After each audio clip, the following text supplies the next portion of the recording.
every night we live.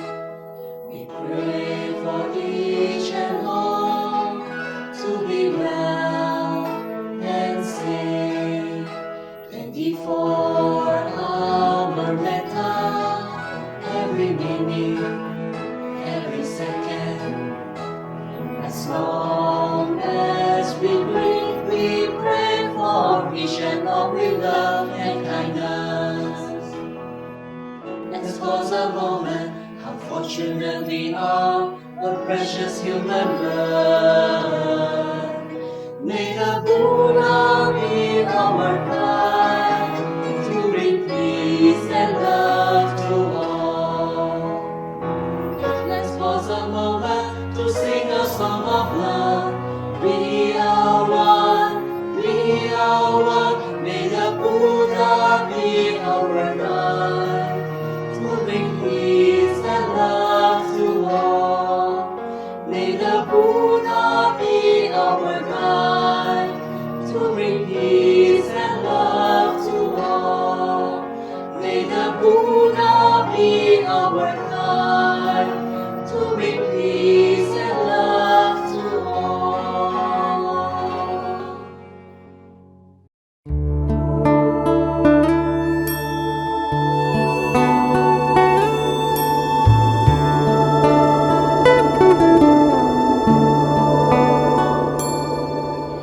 Pundarikang yata vagu toyena nopalipati nopalitom hi lokena tasma buddhosmi brahmanati.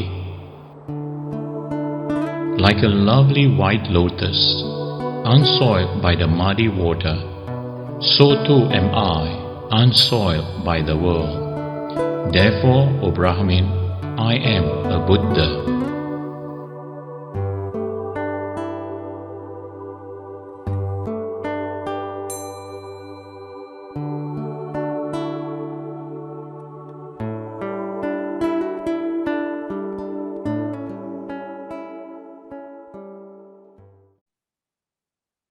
Venerable members of the Sangha, brothers and sisters in the Dharma. This is what the Buddha said to Brahmin named Dona. Dona had noticed something very special about the footprint of the Buddha. While the Buddha was walking along a certain highway between Ukata and Setavia in India, his footprint bear the symbol of a wheel with a thousand spokes. So Dona decided to follow this special footprint until he came to a resting area. And there he saw the Buddha, seated calm and serene in cross-legged posture under a tree. He then approached the Buddha and inquired, "Will you be a deva, a gandhava, a yakka, or a human?" Then the Buddha replied that he was none of these. Buddha explained how a blue, red, or white lotus, although grown in the mud, rises above the water and stands unsoiled by the muddy water. In this manner, although the Buddha was born in the world, grew up in the world, he has purified his mind and is unsoiled, unperturbed by the world.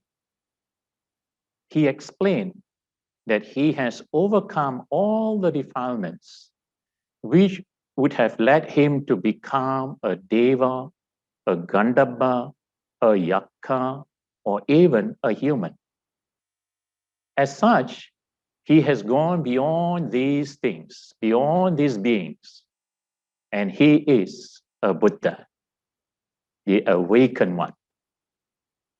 After explaining this, then the Buddha concluded with these words, Pundarikang yata waggu toyena nopalipati nopalip tomhi lokena tasma buddhosmi brahmanati. That's what the Buddha said. Like a lovely white lotus, unsoiled by the muddy waters, so too am I unsoiled by this world. Therefore, O Brahmin, I am a Buddha. Now, this is what is meant by walking in the footsteps of the Buddha. If we practice what the Buddha taught, we too will be able to purify our minds and become like the lovely white lotus. We need to apply the Dhamma, the teachings of the Buddha, in our daily lives, purifying our minds from greed, hatred, and delusion. Then, although born and grown up in this world, we will be able to live unsoiled, unperturbed by all the worldly defilements and the problems around us. Amongst the many discourses which the Buddha gave on different occasions to different individuals, the teachings on metta and mindfulness are most relevant in these times of crisis, as they are conducive to our inner transformation. Developing mental resilience is essential to overcome fear, worry, anxiety, and other destructive emotions which are so prevalent these days. As we recall the teachings of the Buddha, especially on this Vesak occasion, we should remember the important advice the Buddha gave to his disciples on two special occasions. The first occasion was at Sarnath in Varanasi, on the commencement of the mission to spread the Dhamma. And the second occasion was at Kushinara, just before the Buddha attained Mahaparinibbana.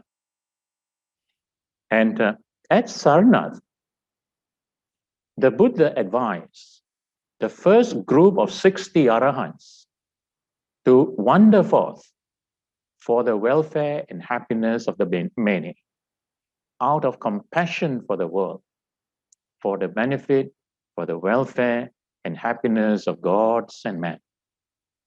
It was this message of compassionate love that formed the basis of the mission of the Buddha.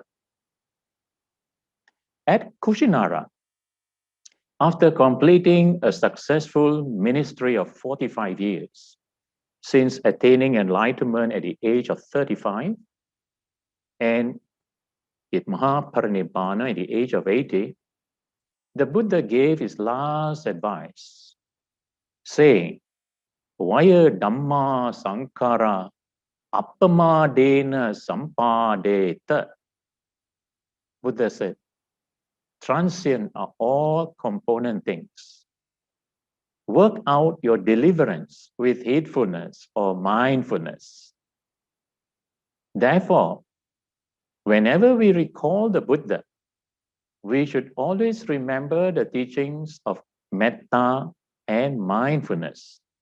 These two practices are essential in developing the 10 perfections or Dasa Paramita, the enlightened qualities of a Buddha.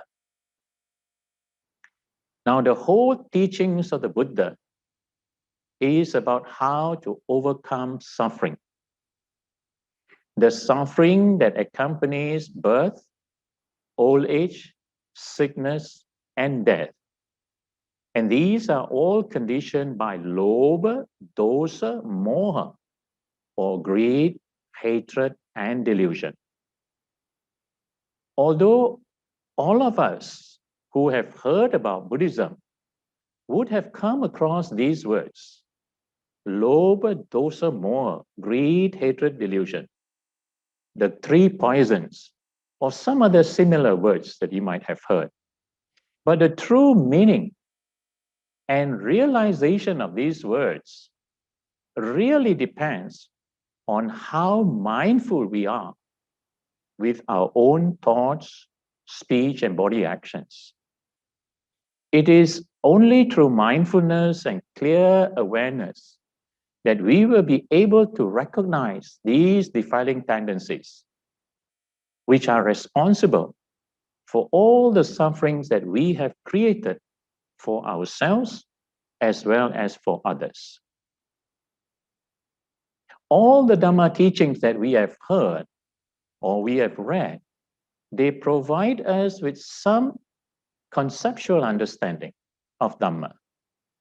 It is only when we begin to actually cultivate mindfulness and awareness in our daily lives that we will be able to translate our conceptual understanding into experiential realization.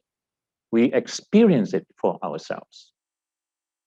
When we begin to experience and realize for ourselves how our thoughts, speech, and bodily action, being conditioned by greed, hatred, and delusion, how they have caused so much suffering, we will see the need to do something to reduce and eliminate those defiling tendencies. Now, this is when the journey to enlightenment begins, when we take heed of the Dhamma and really begin to walk in the footsteps of the Buddha. Metta is an antidote for anger and aversion. Amongst the defiling tendencies of greed, hatred, delusion, anger or aversion, which leads to hatred, ill will, grudges, this is most easily recognized. The other defilements, craving and delusion, they are more difficult to recognize. But once the layers and layers of anger and aversion have been cleared, then we will begin to recognize how they are directly related to our tendencies of craving, greed, or attachment. Now, when we get what we want, we are happy. But when we are unable to get what we desire, we get angry. And this aversion develops into hatred, into ill will, where we wish harm to others. And then we hold grudges, not only for a little while, sometimes for days, for months, for years, and even lifetimes. When anger and hatred arise, we tend to boycott others. And as we withdraw ourselves more and more, we will feel lonely and begin to feel helpless and that others do not care for us. That's when fear, anxiety, depression sets in. It may also condition certain mood disorder. So the need to cultivate metta is so important to maintain our mental health. This is now verified by current scientific research into loving kindness meditation. However, the teachings of the Buddha on metta takes us beyond just mental well-being. They can also lead us to complete cessation of suffering. The last verse of the Karaniya Metta Sutta says, Dittincha anupagamma sīlava dasanena sampanno kāmesu vinaya gedam nahi jattu gabbaseya punarete. It says, not falling into wrong views, virtuous, and endowed with insight, discarding attachment and sensual desires. Truly, one does not come again to be conceived in a mother's womb. That's the last verse of the Karanya Metta Sutta. Now, the calmness and clarity of mind, conditioned by loving kindness, will pave the way for wisdom and insight to develop. And that's how it enables us to go beyond a false view of the self as I, my, me, and mine.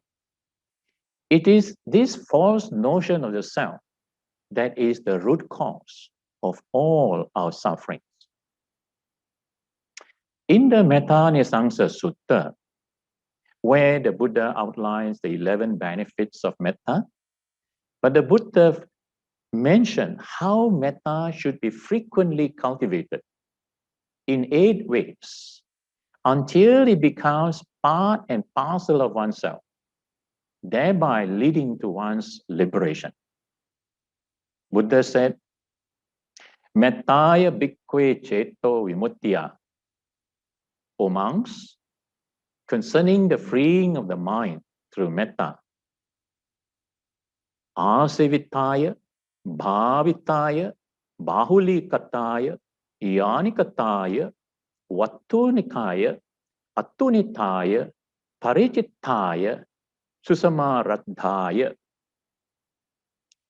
It says, it should be frequently recalled to mind, cultivated, energetically practiced, mastered like driving a vehicle, made as a firm foundation, upheld in everything you do, made familiar and well established.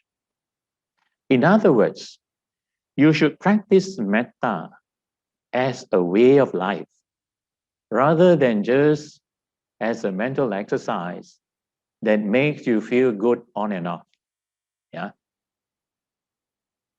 Now we need to persevere in our practice because the habits of craving and aversion which have developed from life to life, they are so strong. We are the ones who have actually inculcated such strong habits. Since we have created these habits, we are able to discreate them. In other words, in order to discreate our habits of craving and aversion, we need to understand what craving is and how it arises, because craving also conditions aversion and anger. Now, craving or desire is a force. It is a driving force, a force that drives us to get what we want. When we get what we want, we feel good. We feel satisfied, happy for a little while. But what we do not realize is that by giving in to our craving, we are actually adding fuel to this driving force. So this force becomes stronger and stronger. And as a result, we want more and more. This is how craving or desire leads to attachment. When we can get what we want, we are happy. But when we cannot get what we want, we become upset and angry. This is how craving conditions anger and aversion to arise. Now, when craving and anger develops more and more, our minds becomes more and more clouded, and we are unable to see, to understand things properly. Now, that is how our mind becomes deluded, ignorant of the true nature of things. We are not able to see things as they really are. To reduce and overcome craving, we need to understand how it arises. Craving arises through our 6 sense bases: That is our eyes, ears, nose, tongue, body, and the mind. When any of these sense bases come into contact with the corresponding sense objects, they are the visual object, and like different colors, shapes, and form. Then the sound, music, noises, and there's also taste, smell, the tactile sensation, the sense of touch, and our thoughts, imaginations, and ideas. Now, these are when there's contact between the sense base and the sense objects, then feeling arises. And feeling conditions craving to arise. When we see or hear something, we usually attach a value to it, such as nice and beautiful. And then we continue to think and rethink about it again and again. When we think and rethink something that is nice and beautiful, we will naturally feel good. And that good feeling conditions craving to arise. This is how this force drives us to see or hear things again and again. So the process of thinking and rethinking again and again has been going on for a very long time. Now, since this habit is something that we have created, we ourselves must discreate it. Now, this is where mindfulness needs to come into action. To overcome the habit of thinking and rethinking, we need to silence the mind until the momentum of silence naturally break the habit pattern of our mind. We need to train the mind until we can develop the ability to see and just see, or seeing, just hearing, seeing. Hear, just hear. That manner, hearing, just hearing, like that, without attaching any values to what we see, we hear, and so on. Right? Now, an effective method of silencing the mind is through the cultivation of samatha vipassana meditation. That is the meditation on calmness and insight, which is based on the cultivation of the 4 foundations of mindfulness. Now, what are the 4 foundations of mindfulness? The opening verse of the Mahasatipatthana Sutta. Now, this is the discourse the Buddha gave on how to cultivate mindfulness. And in fact, it is one of the most important discourses in the whole Tripitaka, in the whole Buddhist scriptures. Yeah? And here the Buddha outlined 5 important functions of mindfulness. Buddha said, Ekayano ayang bhikkwe maggo sattanang visuddhya soka paridavanang samatikkamaya dukkha domanasanang attangamaya nyayasa adigamaya nibbanasa sachikriyaya yadidang chattaro satipatthana. Addressing the monks, the Buddha said, O monks, this is the one and only path for the purification of beings. Here, the purification of beings means the purification of one's mind from the tendencies of greed, hatred, and delusion. Then the second function is overcoming sorrow and lamentation. Then the cessation of mental and physical stress. The attainment for higher knowledge and the right path, and the realization of Nibbana, namely through the 4 foundations of mindfulness. Yeah? What are these 4 foundations of mindfulness? Mindfulness on the body, mindfulness on feelings, mindfulness on the mind or the state of mind, and mindfulness on Dhamma. Now, mindfulness on the body, when we talk about mindfulness on the body, there are actually 6 different aspects. And the first aspect to the cultivation of mindfulness on the body refers to anapanasati. That's where mindfulness and breathing, yeah, that's the first aspect of mindfulness on the body, to be mindful of the breath body. Then mindfulness on the 4 body postures, sitting, standing, walking or moving around, and lying down. And clear comprehension of all bodily activities.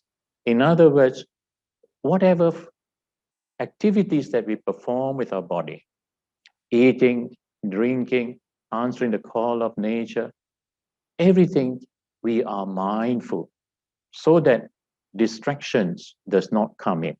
Yeah. Then the next aspect of mindfulness is also the 4 elements. Patavi, Apo, Tejo, Vayu. Earth, water, fire, and wind element. And the characteristics of these elements, and Patavi, earth element, hardness and softness. Right? Apo, water, is the cohesion, the stickiness of it. Yeah, that's how we apply mindfulness on the body. And then Tejo. Tejo is the fire element, heat, hot and cold. That's how. And also Vayu, wind element, that conditions motion and movement. Yeah. If we are not mindful of these 4 elements, then our mind gets distracted and we are not able to maintain our focus on the breath. Yeah. Then the next aspect of mindfulness on the body refers to mindfulness on the 32 parts of body, where we analyze the body into 32 parts. There are more than 32 parts of the body, but the science in India at that time analyzes this body. Imasmin kaye kesa. Kesa, hair of the head, hair of the body, nails, teeth, skin, flesh, bones, and so on. So when we contemplate, as if we remove all these different parts and display before us, then we start to see the reality of this body, what we call this self. Yeah. Then, if the contemplation 32 parts of body and is not strong enough, then there's another contemplation, the 9 symmetry contemplation, whereby we contemplate the different stages of decomposition of the body. Now, all these different aspects of mindfulness on the body enable one to realize its true nature so that we become less attached to this body. Then, mindfulness on feelings. 3 kinds of feelings: pleasant, unpleasant, neither pleasant nor unpleasant. And mindfulness on the mind. This refers to the different states of mind, whether conditioned by craving, aversion, or delusion. In other words, when there's craving, when desire or lustful desire arises, we know, we are aware there is desire. When anger arises, we are aware there's anger. When the mind is deluded or confused, we are also aware that there is confusion in mind. And so this mindfulness of mind refers to these different states of mind. When the mind is concentrated, we know there's concentration. And how far our mind has gone, that means this is how we are able to identify the different meditative states of mind, the jhanas or mental absorption. Yeah. And so this is when we are aware of the different levels of concentration. Then mindfulness on Dhamma. Mindfulness of Dhamma refers to 5 different aspects of Dhamma. Although the word Dhamma has very many meanings, in the context of the 4 foundations of mindfulness, it refers to these 5. First, the 5 mental hindrances, 5 aggregates, the 6 sense bases, 7 factors of enlightenment, and the 4 noble truths. The 5 mental hindrances. Anyone who tries to meditate will experience one or more of these 5 mental hindrances. The hindrances of Kama, Chanda, Vyapada, Tina Mitta, Uddhacca, Kukucca, Vicikicca. There is desire, sensual desire. When sensual desire arises, concentration is gone. And Vyapada, anger. When anger or aversion arises, concentration gone. Yeah. Then Tina Mitta, sloth and torpor of the mind. There is this inertia of the mind. So when there's sloth and torpor, then you feel sleepy and drowsy. So concentration gone. That's why it is called a hindrance. Yeah. Then restlessness and worry and doubts. So these 5 mental hindrances, when we are able to keep these 5 mental hindrances under control, that's where the jhana factors arises. And then the mind becomes more and more clear and stable. Yeah. And that's how the next factor of enlightenment, the next mindfulness of Dhamma, the 5 aggregates. What are the 5 aggregates? Now, this is very important. The Buddha analyzes the self. What we refer to as I, my, me and my, this self. Buddha analyzed this into these 5 aggregates of Panchakanda.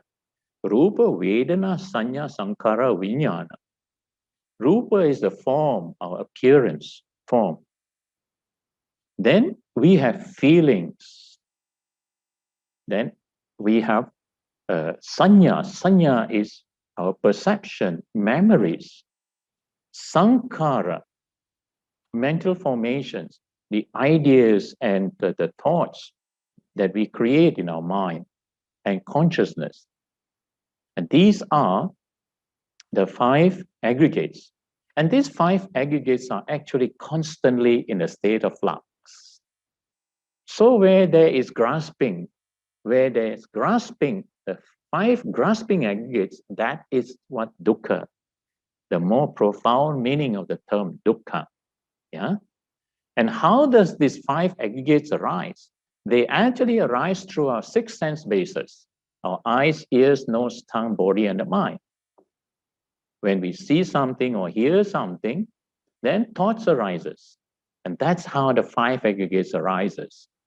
So when we become familiar with 5 aggregates, then the next thing is we move on to the 7 factors of enlightenment. And these 7 factors of enlightenment will take us step by step until we experience the bliss of Nibbana. Yeah. And then the next aspect of mindfulness and Dhamma, the 4 noble truths. It is only when we have a glimpse of what Nibbana is about, the emptiness, then the 4 noble truths can be fully realized. Yeah. So this is how these 4 foundations of mindfulness develop progressively, one after another. Mindfulness on the body will naturally lead to mindfulness on feelings, and then to the mind or mental states, and then finally to the Dhamma. What happens is when we develop mindfulness on the body, whether it be our breath or any aspect of mindfulness on the body, this body will begin to fade away and dissolve. Then feelings, we become sensitive to our feelings. And when we observe the feelings, whether pleasant or unpleasant, that also will slowly fade away and dissolve. And that's where it leads to our mind, we become sensitive to our mind, the state of mind. And we observe a state of mind, observe the thoughts that arises and ceases, the thoughts will also cease. And that's where the mind becomes more and more stable and clear, and then it leads on to mindfulness, on the Dhamma. Yeah. So, and mindfulness, as taught by the Buddha, is not merely for relaxation, not merely for stress management or a therapy for certain mental or mood disorder. They are useful. They are useful. And but it is what the Buddha prescribed. Mindfulness, the teaching of mindfulness is what the Buddha prescribed to end all sufferings, the sufferings that accompanies birth, old age, sickness, and death, through the purification of the mind from the tendencies of greed, hatred, and delusion. It is the tendency of greed, hatred, delusion that conditions all the stress and tensions in our daily life. Yeah. Now, the magic of mindfulness lies in our ability to cut off any unwholesome state of mind at the point of contact through the application of bare attention and awareness. When craving or lustful desire arises, if we are mindful of that state of mind, in that moment, we have already stepped out of that unwholesome state of mind. So in the same manner, the moment we are aware and mindful of our anger or confused state of mind, we have already stepped out of the anger and confusion. Then we can apply whatever tools, whatever methods that we have learned to maintain our calmness and clarity of mind. This is how mindfulness enables one to break the links of paticca samuppada or dependent origination.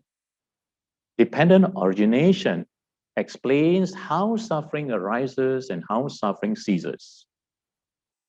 When we are mindful at the point of contact through the six sense bases and the sense objects, feeling will not arise. When we are mindful of feeling, just as feeling, then craving will not arise. Yeah, aversion will not arise. So similarly, when we are mindful of the craving state of mind, craving will immediately cease. That is how the cycle of becoming can be ended. Now, without mindfulness, our mind are often driven by our own frivolous thoughts and emotions. And we tend to get stuck in all our feelings, our preconceived ideas and imagination, and our judgment. Now, this is how fear, anxiety, and depression develop. It is through the cultivation of mindfulness that we will be able to break this vicious cycle. And the continuity of mindfulness is needed to break our habitual tendency to bring about a real transformation of character. Now, the regular practice of meditation for at least half an hour or more on a daily basis and its application to our daily lives, this will provide a good foundation for a proper meditation retreat. It is under retreat conditions that we will be able to develop the continuity of mindfulness for a prolonged period. And that will effectively bring about real transformation. Transformation from an ordinary, careless being to a good human being. And from a good human being to a noble and worthy one, overcoming the tendencies of greed, hatred, and delusion.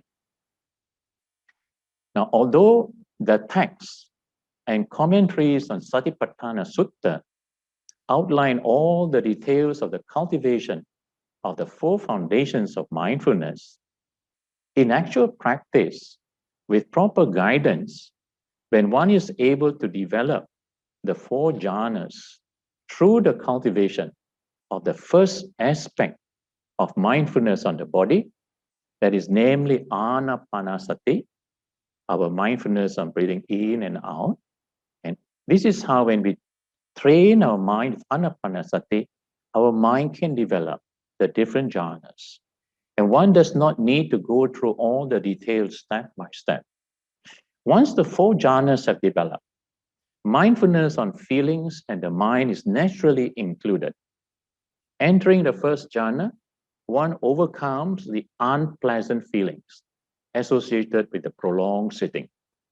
And then one begins to experience some pleasant sensation. And as one progresses to the second jhana, the pleasant sensation becomes even stronger.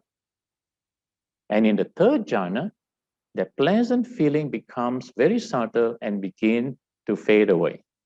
And in the fourth jhana, even the pleasant sensation is gone.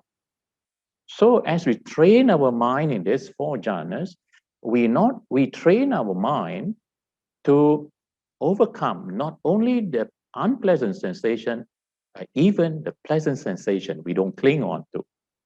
So all these three kinds of feelings, pleasant, unpleasant, neither pleasant nor unpleasant, will be experienced as we develop the four jhanas.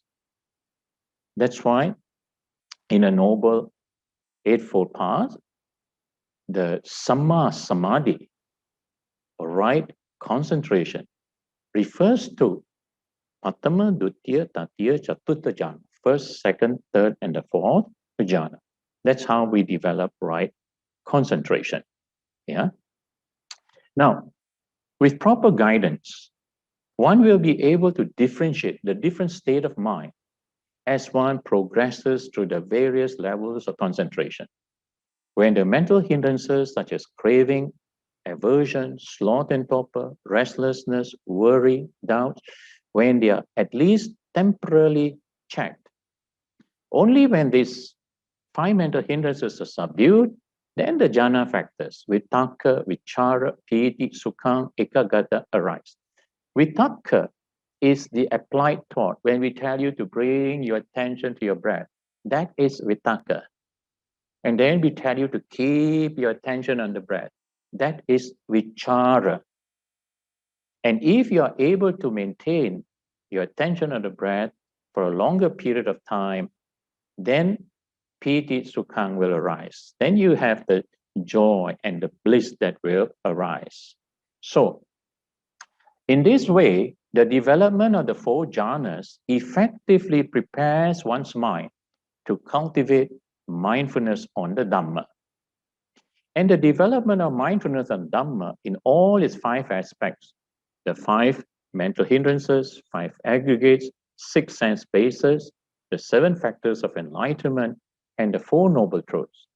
Now, they are important to cultivate step by step. Yeah. And so that this is how we realize the path and fruition that leads to the realization of Nibbana.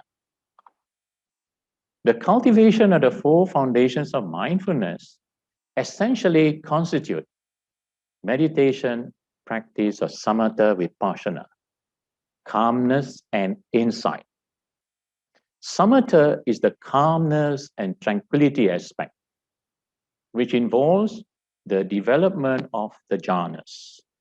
Vipassana is the training of the mind to develop wisdom and insight into the three characteristics of existence, namely anicca or impermanence, dukkha, unsatisfactoriness, suffering, and anatta is non-self.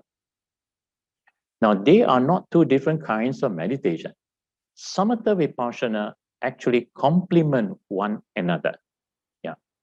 It is the systematic practice of samatha vipassana that leads one to one's final liberation through the accomplishment of the 4 stages of sainthood or arahathood, namely Sotapanna, Sakadagami, Anagami, Arhat. Now, those who have higher aspirations to lead others to cross this ocean of samsara, the cycle of birth and death, they need to equip themselves with greater knowledge and skills until perfect enlightenment is attained. The Buddha, when we recite the qualities of the Buddha, we say, Itipiso Bhagava Arahang Samma Sambuddho, and so on. Remember the first 2 qualities. The Buddha was not only an Arahant, but Buddha was also a Samma Sambuddha, a fully enlightened through his own efforts. So as we walk in the footsteps of the Buddha, whether through the Arahat or the Bodhisattva path, we will eventually become like the lovely white lotus, unsoiled by the muddy waters. Yeah. So, brothers and sisters in the Dhamma, we are living in a time of great change, which means to say that we have no choice but to change ourselves, to transform ourselves. We need to transform ourselves in order to transform and eventually transcend the world. Metta and mindfulness are powerful tools for self-transformation.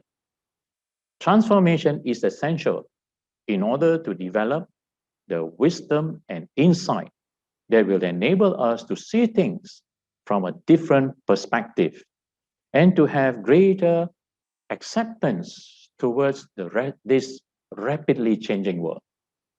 As we transform ourselves, so will others too around us be transformed. Now, as we celebrate Vesak 2021, let us determine to walk in the footsteps of the Buddha and to practice together, offering our Dhamma practice to the Buddha, Dhamma, Sangha through the 1,000,000 minutes of metta and mindfulness.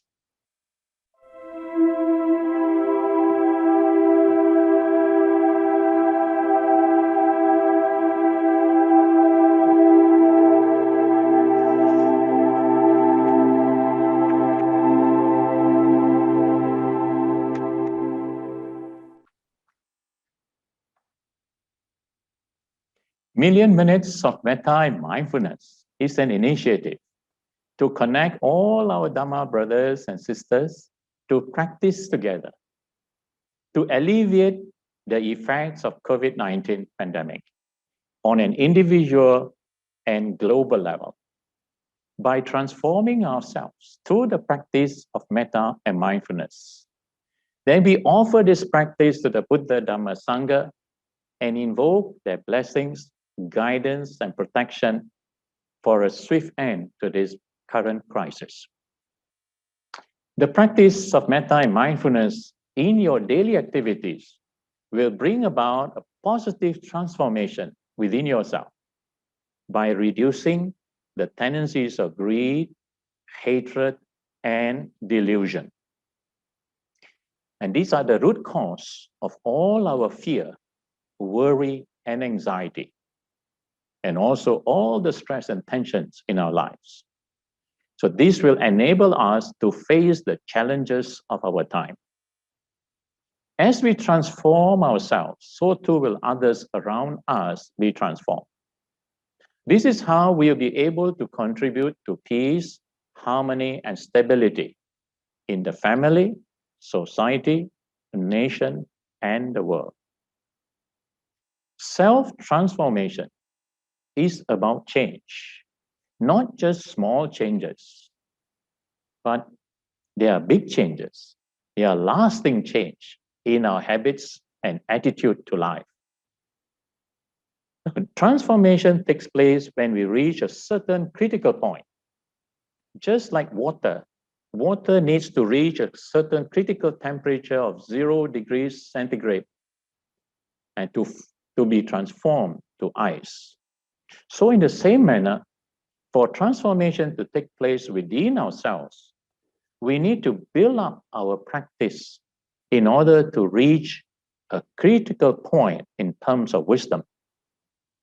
For transformation at a global level, we need all your participation in order to reach a critical mass in collective consciousness.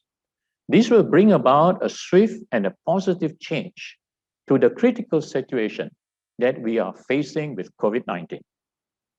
It will usher in a new normal of peace, harmony, and stability to all. So please encourage your family members, relatives, and friends to join us in this global initiative. The Million Minutes of Metta and Mindfulness is not just about accumulating minutes. It is to encourage everyone, young and old, to put metta and mindfulness into practice wherever you are, anytime, anywhere, and for any duration. There is no target to achieve 1,000,000 minutes of metta and mindfulness within a certain time limit. It will be ongoing until the crisis is over, and perhaps until you gain your final liberation. Yeah. Now, for those who are familiar with the formal practice of meditation on metta and mindfulness, on breathing, that is anapanasati, we recommend that you do it at least once, if not twice daily. However, if you are not familiar with these practices, but you have some other practices that inculcate love and compassion, that trains the mind to become calm and have clear awareness, then you are welcome to substitute this instead. For example, this could be your chanting, your mantra chanting, such as Om Mani Padme Hum. Then the great compassionate mantra of Tapeto and other sutras or even dharanis. And there are relevant prayers, any other relevant prayers in any tradition. So formal practice is recommended to train the mind in a more intensive manner, at least once or twice a day. Then, however, the practice of metta and mindfulness, they are not confined only to sitting meditation, but are applied all the time throughout the day. It says in the Metta Sutta that one should develop mindfulness in all directions. Uddang adoja tiriyanja, above, below, and all around. And tittang charang nisinova sayanova, whether standing, walking, or moving around, sitting, and lying down, all these four postures. In a similar manner, mindfulness is to be practiced in all the four postures and with clear comprehension of bodily activities, without grasping or without having aversion towards any of the four foundations of mindfulness, namely the body, feelings, mind, and the Dhamma. At any time, if anger or aversion arises towards any person or any phenomena, whether at home, at work, at school, or at university, try to be aware of it and apply the antidote and tell yourself, metta, metta. Remind yourself, be free from anger, be well, be happy, and then keep a smile in your heart. Whenever craving or desire arises, try to become aware of it and remind yourself. Just tell yourself, be mindful, and take a deep breath. Let go of the thoughts that have arisen and bring back your attention to whatever that you are doing. Now, in order to build up your practice, you may like to set aside a certain hour in the day when you are less busy, when you can slow down your activity and pay attention to performing your activities with greater mindfulness and metta. Once you are able to do this for 1 hour a day, then the following week, you can increase it to 2 hours a day, and so on, until you are able to develop metta and mindfulness throughout the day. Those who have developed faith and confidence in the Buddha, Dhamma, Sangha, and you should recite Namo Buddhaya, Namo Dhammaya, Namo Sanghaya, and constantly remind yourself throughout the day. If you practice mantra recitation, you can use the mantra to remind yourself and to connect yourself to the Buddha, Dhamma, Sangha. Going for refuge to the Buddha, Dhamma, Sangha is very important when we have difficulty controlling our own minds because of the defiling tendencies. So at the end of the day, please take note of the number of minutes that you are able to spend on the practice of metta and mindfulness, and offer your practice to the Buddha, Dhamma, Sangha. Seek forgiveness for any shortcomings or laziness. Perform the sharing and dedication of merits, and make your aspiration to determine to keep improving your practice day by day. That is how we should look forward to practice the Dhamma with joy. Dhammo have rakati dhammachari. The Dhamma protects those who live in accordance with the Dhamma. And what is this Dhamma that we are referring to? It is about avoiding evil, doing good, and purifying one's own mind. Sabba papasa akaranang kusala supasampada sachitta pariyodapanang etang buddhana sasanang. Avoid all evil, do good, purify one's own mind. This is the teachings of all Buddhas. So avoiding evil and doing good refers to the effort that we should make to overcome our habitual tendencies of greed, hatred, delusion, and cultivate generosity, loving kindness, and wisdom. All these, including the purification of one's mind, can be achieved through the cultivation of metta and mindfulness. This is why we wish to encourage you all to accumulate your minutes of metta and mindfulness. We hope you will participate, and also encourage others to do so. A global tally of your minutes of practices will be recorded, and we welcome you all to submit your metta and mindfulness minutes via the website mettaaroundtheworld.org. The Million Minutes of Metta and Mindfulness is about reaching out to young and old to encourage and inspire one another to practice the Dhamma, to transform ourselves so that we will truly be walking in the footsteps of the Buddha.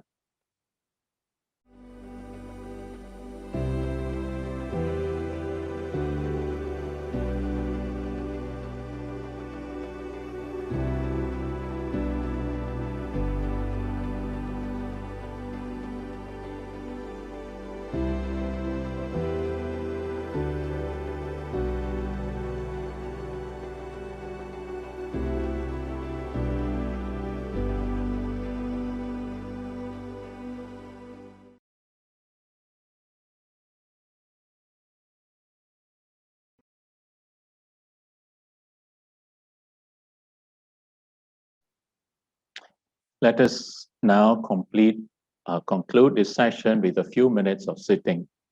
If you like to bring your attention within and just observe the calm, the quietness within. Feel your shoulder joints relax.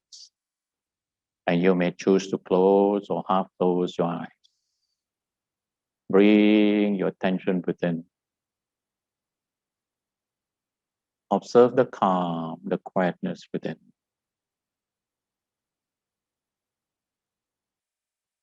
Remain in this state of calm and quietness for a few moments with clear sense of awareness. Whatever phenomena that arises, the sounds that you hear, feeling, sensation that arises, you have clear awareness of them. Your mind is not disturbed, not distracted.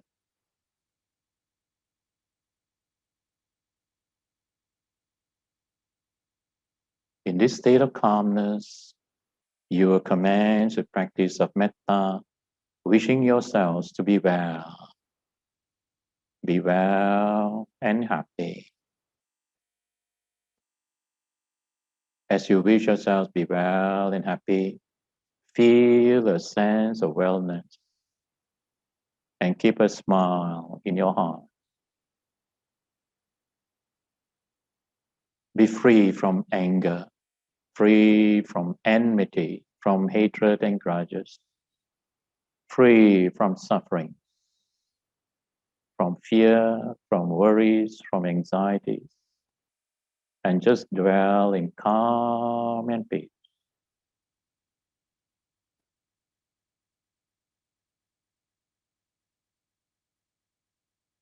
Just as you wish to be well and happy, calm and peaceful, you will now spread out loving kindness all around you. Feel the calm, the quietness within, radiating above, below, and all around you. Feel the whole space around you, in your room, to the whole house, the whole building, reaching out the whole country, and beyond this country to all the neighboring countries, all the neighboring islands, covering the whole world and all the realms of existence, known or unknown to us, seen or unseen, that may all beings be well and happy. May they be free from harm, free from dangers. May they dwell in peace and harmony.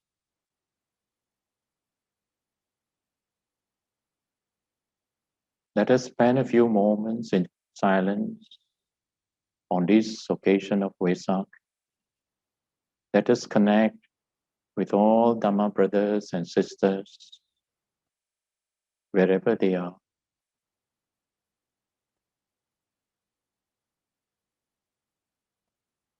And cherish the good wish to all,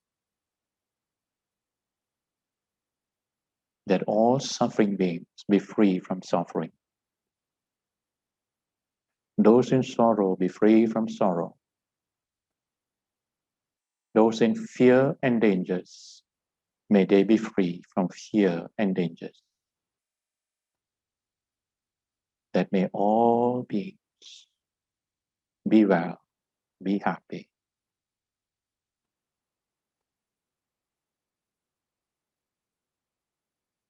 In a wholesome state of mind, let us share these merits with all the Dhamma protectors, all the guardian deities who have been guiding and protecting us, including the guardian deities in your locality and the traditional owners of the land. May they too rejoice in these merits and swiftly gain their final liberation. And in so rejoicing, may they give their blessings and protection to all. Let us also dedicate marriage to all our departed relatives, teachers, and friends. Whoever that comes to your mind, have the good wish for them all, that they have opportunity to receive Dhamma, to be guided, to grow in the Dhamma's path, and to be free from all sufferings one day. With all your good thoughts and all the merits that you have acquired, please make your wish, make your aspiration on this auspicious day, that all the merits that you have acquired pave the way for you to be able to further develop and purify your minds. Purify your minds from the tendencies of grasping and various forms of clingings and attachment, from the tendencies of anger, of hatred and grudges, and the tendencies of delusion, cultivating the qualities of generosity, loving kindness, and wisdom, so that you will have the purity of mind that will give you the strength to confront and overcome whatever difficulties, whatever obstacle that may arise in your life. That you will grow in wisdom and compassion and be able to make good use of your lives, not only for your own happiness, but also for the welfare, for the happiness of the many. And may all the merits pave the way for you to progress in your lives, succeed in what you do, be able to fulfill your worldly duties and responsibilities, and at the earliest opportunity, may the seed of enlightenment be sown in your hearts so that you will walk the Dhamma's path and be free from all sufferings one day. May you also have the wisdom, the compassion to help others, whoever that comes by your way. Please make your wish, make your aspiration once again. And this time, whatever immediate problems that have arisen in your life, whatever obstacles, obscurations that has arisen, have faith, have confidence in the Buddha, Dhamma, Sangha, as we invoke blessings of the Buddha, Dhamma, Sangha, so that you will be able to overcome whatever difficulties, whatever problems, by bringing them into the path of your practice and swiftly develop your full potentials and accomplish whatever that you need to accomplish in this lifetime. Please think of those who are near and dear to you, whom you wish to bring the Dhamma to. Bow to Sampa Mangalam Rakantu Sampa Devata, Sampa Buddha Bhavena Sada Soti Bhavantate. Bow to Sampa Mangalam Rakantu Sampa Devata, Sampa Dhamman Bhavena Sada Soti Bhavantate. Bow to Sampa Mangalam Rakantu Sampa Devata, Sampa Sanghan Bhavena Sada Soti Bhavantate. Akasata Bummata Deva Naga Mahidika Punyantang Anumoditwa Chirang Rakantu Lokasasana. Akasata Bummata Deva Naga Mahidika Punyantang Anumoditwa Chirang Rakantu Desana.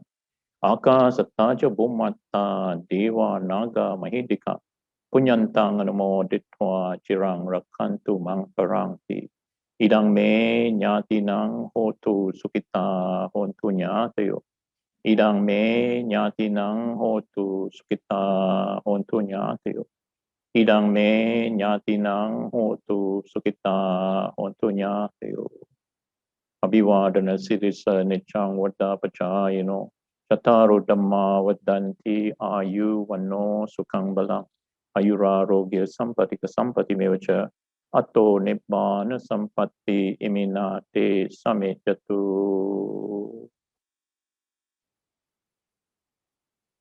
Let us now dedicate all these merits for peace, for harmony and stability in the world. And let us pray together that all suffering beings be free from suffering. Those in sorrow be free from sorrow. Those in fear and dangers be free from fear and dangers. And may the current crisis swiftly come to an end. Sadhu, sadhu, sadhu. Happy Vesak to all. Please join Million Minutes of Metta and Mindfulness and encourage others to do so. Yeah, thank you.